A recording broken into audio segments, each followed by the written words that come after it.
dustbin da ko, dustbin da. Kay hen du go. Oh no no. Ngop tong ade. Take no. No. No. Hiana. This one. This one. This one. No. Oh. This one. Vienna on na rin na. Okay. This one. This one. 강이지. This one. This one. Hey, this one is correct. 찻. Yes. No. Abemma, ni ngay tong na rin. This one. This one. Close your eyes. Close your eyes. Can you have me close your eyes, please? Close your eyes. Close your eyes. Let me see. Yeah, it's open. It's open. Oh, close your eyes. เราสิเราตัวป้าป้าก็เรียกที่มาเนี่ยพอตัวนั่งแกให้อยู่ตัวฮ่าฮ่าป้อมเราเจ๊สมัยนั้นตัวมาเดียวนั่นตัวมาได้สิเด้สิไปอยู่ใช่ Lepaga ne, ay nagkapning ba? Lep, stand. Pukaloy ure. Wow, look in the mirror. Wow, so nice. May lupa macara hera ni. Dress ini lupa macai dress. Men madala female men kami na. Bye toroy ka bukta. Tupi juga mak, juga nasak juga. Ada mina si tupi macari kangar ba ore. Nay lan na min jalawa ngani ba.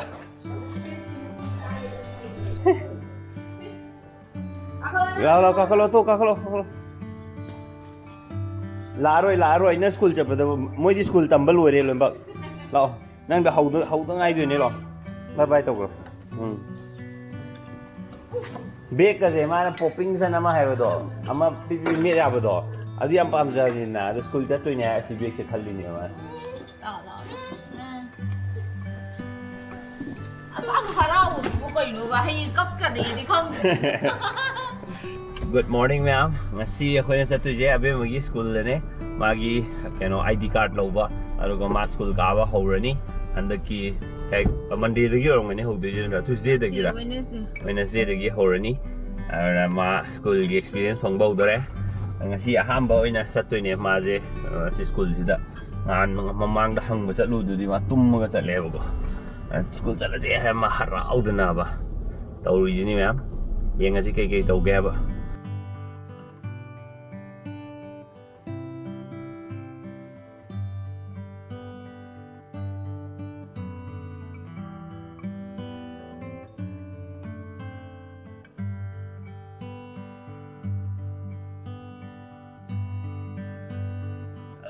Amarom da Abemma school chat tore na harau re ko pung mai nipan makai mapan dagi nipan kai da reporting toraga mapan dai mai class ho bine ba aru ko pung ama da loi ba do ma school san mai lai gani ma mana mi am tin ni adu ri am harau re ba ado ma gi adu hona da khoi jingan na hom ho ga tui ne ba adu khan ma da mu kidang ma tha dik tang chai ba ko ai theng tungan ni na adu life se phadana change tore ba Pakang wing idana hing ting na anjalajo aduga yaho ting na hukala to kem problem nei tabo ko ai luhong kan da mu adugi dong ya da ba man da ting na jan ya da ba adum ba mong lei bo ade mu angang yor kan da mu another responsibility among mung ne ba apalai je ar go ji mu moi school ka ba hore ha kan da mu yaho ting ba ya da ba part chi mu hapsale ba je mathang kai ke hapsalak tu no saming minagi je an experience o me am su le ba ni ado ai ju no experience story yam nuai ri yo re zik magi ID card lo ri ye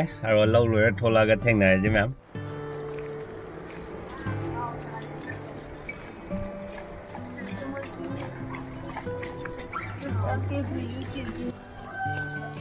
Sing sing mi school la ko jam harau ba ma le da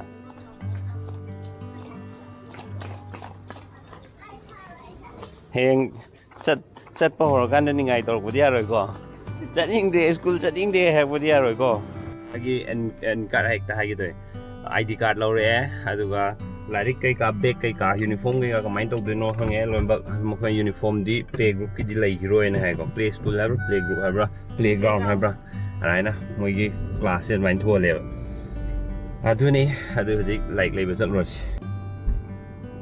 ꯃꯣꯏꯁꯨ ꯑꯗꯨꯝ ꯈꯪꯉꯛꯀꯗꯣꯏꯅꯤꯗꯅꯀꯣ ꯅꯣꯡ ꯅꯤꯅꯤꯗ ꯃꯥꯁꯦ ꯁꯨꯃꯥꯏꯅ ꯂꯣꯏꯅꯔꯒ ꯌꯥꯏꯌꯦꯗꯣ ꯑꯣꯖꯥꯈꯩꯅ ꯍꯦꯟꯅ ꯈꯪꯗꯣꯏꯅꯦ ꯃꯣꯏꯗꯤ ꯑꯉꯥꯡ ꯑꯃꯈꯛꯇꯪ ꯅꯠꯇꯦꯗꯅ ꯑꯉꯥꯡ ꯃꯌꯥꯝ ꯑꯗꯨꯒ ꯃꯣꯏꯒꯤ ꯕꯦꯠꯁꯤꯅ ꯑꯍꯥꯟꯕꯁꯨ ꯅꯠꯇꯦꯗꯅ ꯕꯦꯠꯁ ꯃꯌꯥꯝ ꯉꯥꯎꯁꯟꯅꯕ ꯑꯉꯥꯡ ꯀꯇꯟ ꯆꯨꯕ ꯑꯉꯥꯡ ꯂꯣꯏ ꯊꯦꯡꯅꯔ ꯂꯥꯛꯑꯕꯅꯤ ꯑꯣꯖꯥ ꯃꯌꯥꯝꯁꯦ ꯑꯗꯨꯅ ꯑꯣꯖꯥꯗ ꯁꯤꯟꯅꯈꯤꯕꯅ ꯐꯩꯌꯦꯕ ꯑꯉꯥꯡꯒꯤꯗꯤ ꯉꯥꯎꯁꯟꯅꯕꯅ ꯉꯥꯎꯁꯟꯅꯗꯅꯕ ꯑꯗꯩ ꯈꯠꯄꯅ ꯈꯠꯇꯅꯕ ꯂꯣꯏ ꯁꯦꯝꯗꯣꯔꯛꯑꯗꯕꯅꯦꯕ ꯑꯣꯖꯥꯁꯤꯡꯅ ꯑꯗꯨꯅ ꯑꯣꯖꯥ ꯀꯧꯏꯅꯤ ꯀꯩꯅꯣ ꯑꯗꯨꯅꯕꯨ ꯑꯣꯖꯥ ꯀꯧꯏꯅꯤ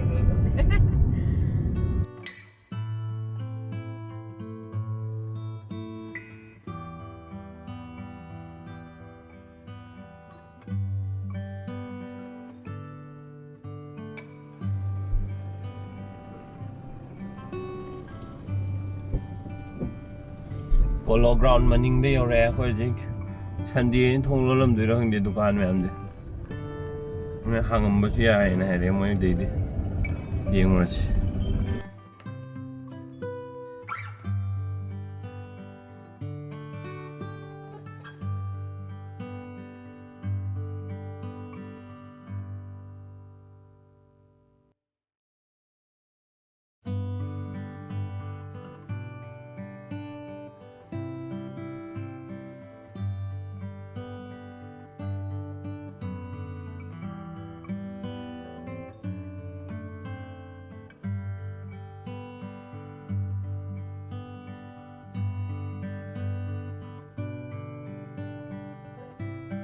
tôi ra lùi nữa năng cái bụng nó buồn lôi rồi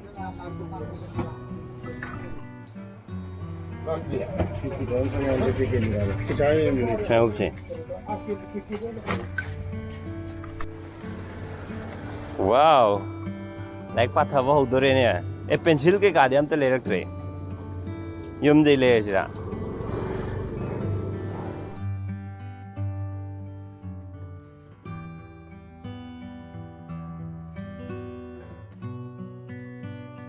này có cái nào ra nuôi tôi nó vợ